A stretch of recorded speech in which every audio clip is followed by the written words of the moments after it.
ছেলেটি কাজের সূত্রে থাকে হচ্ছে ব্যাঙ্গালোরে, বেশ ভালো একটা কোম্পানিতে, আইটি কোম্পানিতে আছে এবং বেশ ভালো তার অবস্থা।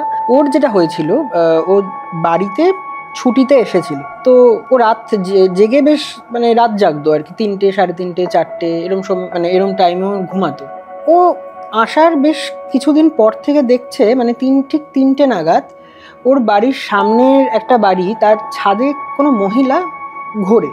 আচ্ছা, 2-3 দিন 4 দিন দেখেছো, খুব একটা কিছু গা করেনি। তারপর দিন থেকে মানে ওর খুব শরীর খারাপ হয়, খুব উইক হয়ে পড়ে।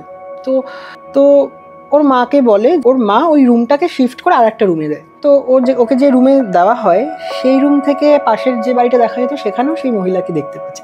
যখন থেকে ও বুঝতে পারে ব্যাপারটা, একদিন ঘুমাচ্ছে, তো ওর ঠিক ওই 3টে 3:30 ঘুম ভেঙে দেখছে জানলার সামনে মহিলাটা দাঁড়িয়ে রয়েছে এবং ওর দিকে তাকিয়ে।